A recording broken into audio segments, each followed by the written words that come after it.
Will we get the COVID-19 vaccine in time to build herd immunity to make Carnival 2023 a reality?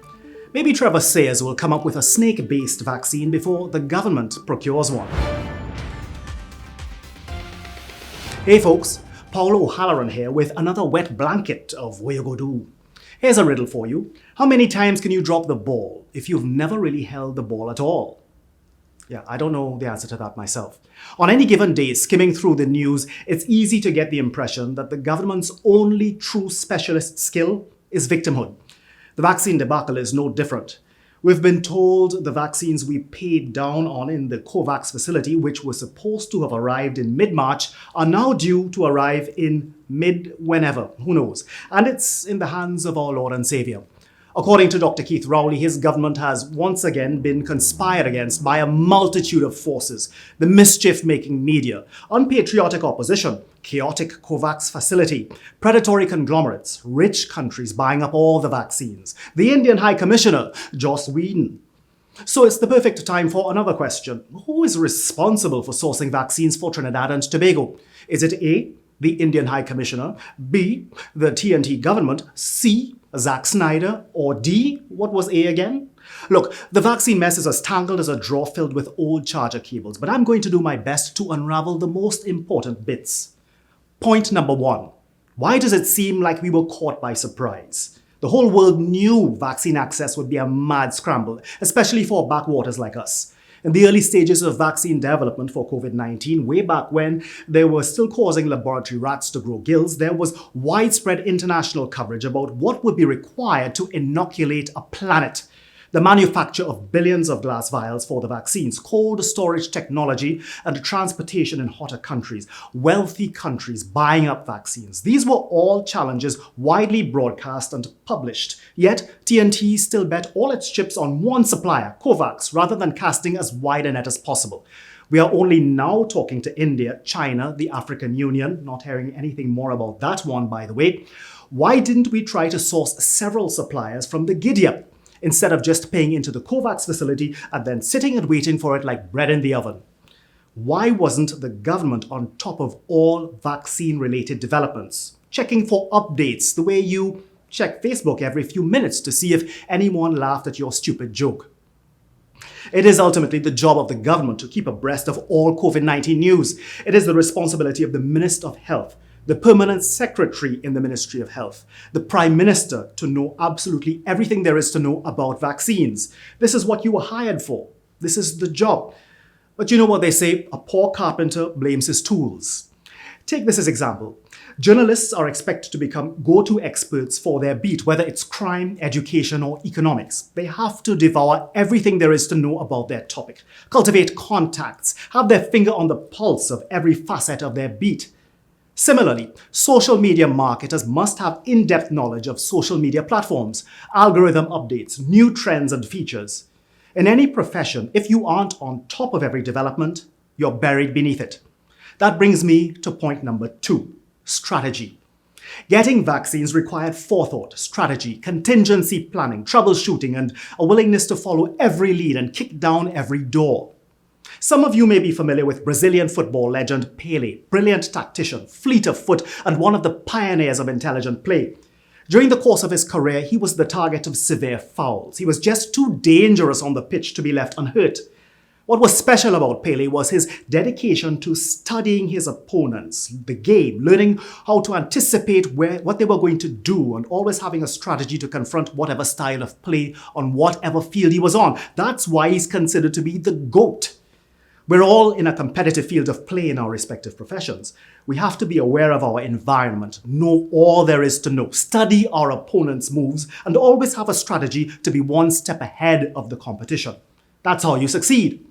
That's how you avoid becoming something someone scrapes off from under their shoe. The TNT government can't escape these realities. So given that the challenges surrounding COVID-19 vaccines were so highly publicized, particularly for smaller nations, the government has no valid excuse for finding itself in a position where TNT has no vaccines, while our Caribbean neighbors have already begun rolling out their vaccination programs. On to point number 3, a diplomatic straitjacket. In attempting to clear the government's name in the brewing vaccine bacchanal, the Prime Minister once again resorted to implicating others.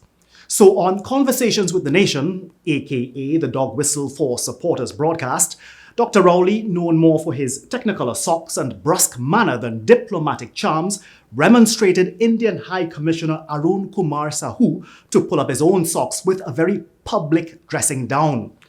One that, unfortunately, could possibly scuttle our chances of getting any vaccines via the India connection. Dr. Rowley told the public, or the Kool-Aid Brigade to be more accurate, that the first whispers of vaccines from India were from local doctors whom the Prime Minister said was spoken to by India's High Commissioner, who, Dr. Rowley said, never informed the government about any vaccines. In his conversations with the converted, the Prime Minister said it was the Indian High Commissioner's job to let the TNT government know about the availability of Indian vaccines. Yet, it is well known that Indian Prime Minister Narendra Modi announced that India would be assisting other countries with vaccinations. Yet the message at the Prime Minister's Monologues for the Mindless was we did not know India was gifting vaccines because the Indian High Commissioner here didn't let us know. Given the media coverage surrounding Modi's announcement, though, how could we not? How could we claim ignorance? We would literally have to have been stuck somewhere on an isolated, I don't know, a remote golf course with no Wi-Fi or anything. Let me tell you something. In the old days, when I used to produce television shows, I would be on the lookout for international film grants, anything to help produce these shows. They're out there. You just have to know where to look and research how to apply for them. I've never, not once, gotten an email from a grant agency telling me they have a check waiting for me and they need to know where to deposit it.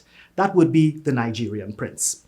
Whenever Extra Foods has their Plenty for 20 specials, everyone finds their respective skins in the grocery to get their bargain on Carnation evaporated milks. Bargain hunters make it their business to know. Similarly, other countries made it their business to know. They reached out directly to the Indian government, while we were waiting here for a carrier pigeon to arrive with a diplomatic note. That leads me to point number 4, our man in Delhi. I don't really know if he's in Delhi, it just sounds good. Trinidad and Tobago has a High Commissioner to India in the person of Roger Gopal. What was his responsibility here? Dr. Rowley told his legions of lemmings that Gopal informed him he personally checked incoming communications and confirmed there was nothing about any offer of free vaccines from the Indian government. So the sum total of the due diligence performed by Gopal was that he checked his emails, and the Prime Minister defended him. Well, I guess Gopal luck isn't Arun Kumar Sahu luck.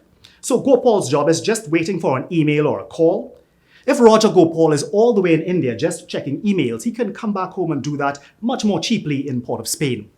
Our vaccine troubles have nothing to do with India. The Indian government isn't our government. Narendra Modi wasn't voted into office and charged with the responsibility of developing our vaccine policy and searching the ends of the earth for dependable, safe sources of vaccines for the people of Trinidad and Tobago.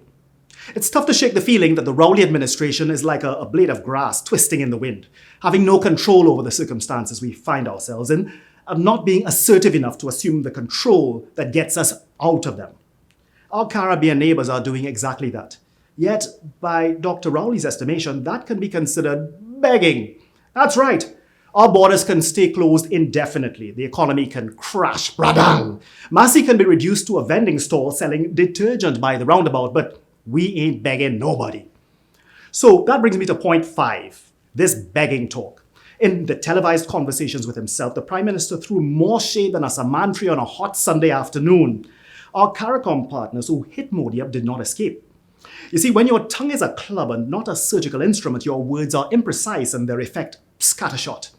Barbados Prime Minister Mia Mottley and Dominica's Prime Minister Roosevelt Skerritt approached the Indian government for vaccines, both as gifts and for purchase. So I guess they're practically vagrants. What about the Antiguan Prime Minister? On hearing the US was donating surplus vaccines to Canada and Mexico, Gaston Brown was on that like ketchup on Chinese food. And he did it in a brilliant way too. He discerned that the US is vaccinating its borders to further protect Americans. So Prime Minister Brown, in his letter to President Joe Biden, pointed out that the Caribbean is a third border with the US. Providing us with vaccine just makes sense. Further protections for the American citizens and all. Good argument. But nah, Prime Minister Brown is probably just a beggar too. There is something our government has completely missed here. No country is giving out free vaccines. India's vaccines are tools of soft diplomacy. India is working to assert its presence on the global stage. Caribbean neighbors who approached India aren't begging, they're negotiating, they're playing the game. In all fairness though, it's tough to understand geopolitics when your only forte is small party politics. Now for point 6. When some people see a job not being done, they step in to help. Dr. Rowley has made quite a lot about an approach made by an unnamed conglomerate to provide vaccines to the government to inoculate citizens. The PM said this unnamed conglomerate that owns a media house, I wonder who that could be. That they would use the vaccines to make the government look bad, to show the country that the government is not doing its job. Well, if the socks fit, think about this for a moment. How did companies selling water tanks and water pumps in TNT become massively successful? Is it because WASA is as efficient and dependable as a Swiss watch? Why are security firms, cameras and alarms big business in TNT? Because law enforcement is on the ball? Failed systems present opportunities for the enterprising. There is something else to consider. That named conglomerate has plans to vaccinate its own staff. Businesses have an interest in seeing the population get vaccinated as their survival is tied to getting this COVID-19 noose off our necks. You think the business community wants this uncertainty to continue? The stagnation, slow sales, the massive fallout of closed borders? The private sector has a huge stake in seeing that the country gets up to speed with vaccinations, just like the rest of us. But when all you know is shadow boxing, all you see is shadows. And finally, point number 7, the buck stops here. Ultimately, the government has to take responsibility in the global scramble for vaccines. We can't keep belly aching about why we can't get it done. There's just too much at stake. Rollout of a successful COVID-19 vaccine program during a crushing pandemic is arguably the most important thing our government has ever been charged with. Borders can't stay closed forever. Businesses cannot continue to operate at restricted capacity. Blame isn't going to inoculate the population, no matter how widely available and inexpensive the supply. For all this noise and empty bluster, we are faced with one inescapable truth. The world is marching on. Other countries are building their herd immunity, while we in TNT, we're just building the herd. All you gotta do